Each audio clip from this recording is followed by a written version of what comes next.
Everyone, तो आज हम आपके लिए लेकर आए हैं मिल्टन के बचे हुए वर्क्स। तो सैमसन एगोनिस्ट जो था वो मिल्टन का एक ट्रेजिक क्लोजेट ड्रामा था। तो क्लोजेट ड्रामा क्या होता है? जो वो ड्रामा जो एक्ट के लिए नहीं होता है, सिर्फ पढ़ने के लिए होता है। तो ये जो है पैराडाइज रीगेंड के साथ 1671 में पब्लिश हुआ था और इनका टाइटल था Paradise Regained, a poem in 4 books to which is added Samson Agonistes. तो ये इसका टाइटल था। मैं ग्रीक ट्रेजेडीज़ की विशेषताएं दिखाई हैं, जैसे कि ग्रेविटी, काम, डिग्निटी, और इसमें एक प्योर ट्रेजेडी को प्रेजेंट किया है। उन्होंने ऑब्जेक्टिव कोरिलेटिव का बहुत अच्छा यूज़ किया है। प्राइड जो है इसका वो ट्रेजिक फ्ला है, जिसकी वजह से ये ट्रेजेडी होती है। इसमें ये फॉलो करता है क्लासिकल यूनिटीज़ को। कौन कौन सी? Time, place and action. ये क्वेश्चन एग्जाम में बहुत आता है कि कौन सा प्ले ट्रेजिक ये जो क्लासिकल यूनिटीज़ को फॉलो नहीं करता, तो उसमें सैमसन एगोनिस्ट का नाम दे देते हैं। तो नहीं, ये करता है फॉलो। ये ब्लैंक वर्स में लिखा गया है और ये ऑटोबायोग्राफिकल है नेचर में, क्योंकि मिल्टन भी ब्लाइंड हो गए थे और इसका जो हीरो है वो भी ब्लाइंड है। He makes good use of chorus. Chorus का यहाँ अच्छा यूज़ हुआ है। तो आइए इसकी स्टोरी देख लेते हैं। सैमसन जो है मनोआ का बेटा है। मनोआ एक पुअर मैन है फिलिस्टाइन में का।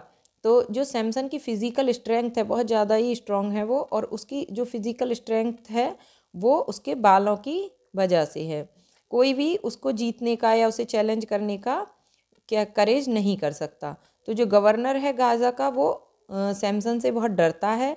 गवर्नर जो है वो बहुत ही करप्ट व्यक्ति है और वह सैमसन के खिलाफ एक कॉन्स्पायरेसी रचता है। वो डेलिला नाम की एक लड़की को भेजता है उसे टेम्प्ट करने के लिए सैमसन को, और वो उसकी फिजिकल स्ट्रेंथ का सीक्रेट जानने के लिए। डेलिला जो है उसे टेम्प्ट करती है अपनी ब्यूटी से और सीक्रेट को जान लेती है। सैमसन को अरेस्ट कर लिया जाता है और उसे अंधा कर दिया जाता है गरम लोहे की रॉड से। डेलिला जो है बाद में पछताती है और उसे बताती है कि उसने ये सब अपने देश के लिए और अपने धर्म के लिए किया। हरप्पा जो कि एक वॉरियर है, योद्धा है, वो सैमसन की हंसी बनाता है। सैमसन जो है वो पब्लिक सेलिब्रेशन हो रहा होता है जहाँ पर 100 पिलर्स का हॉल होता है, वहाँ पर ले जाया जाता है। उसके फादर मनोआ जो हैं वो रोते हैं और रिक्वेस्ट करते हैं गवर्नर से कि उसे छोड़ दिया जाए, पब्लिक से, गवर्नर से। तो सैमसन जो है वो बहुत ही ज़्यादा स्ट्रॉन्ग व्यक्ति होता है, उसे ये सब देखकर बहुत ही ज़्यादा इंसल्ट फील होता है और वो क्या करता है, सारे पिलर्स को खींच देता है और ख़ुद को भी नष्ट कर लेता है और जितने लोग उस हॉल में होते हैं उन सबको मार देता है। तो इस तरह ये ट्रेजेडी समाप्त हो जाती है। एरियोपैजिटिका। तो एरियोपैजिटिका 1644 में आया था। मिल्टन की एक स्पीच है। इसमें इन्होंने जो प्रिंटिंग प्रेस है उसकी लिबर्टी के लिए बोला है। मिल्टन अपोज करते हैं लाइसेंसिंग और सेंसरशिप के लिए।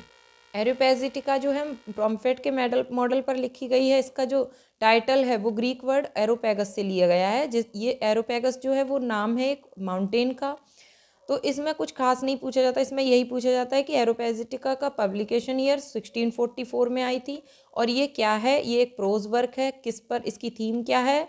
तो लिबर्टी ऑफ प्रेस है इसकी थीम। फ्रीडम ऑफ प्रेस भी लिखा आता है।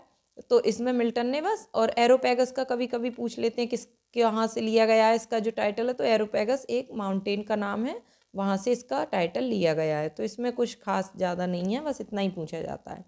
नेक्स्ट वर्क है the tenure of Kings and magistrate. तो ये जो वर्क है वो 1649 में आया था। ये मिल्टन का प्रोज वर्क है, ये इंपॉर्टेंट है, इसका पब्लिकेशन ईयर पूछा जाता है।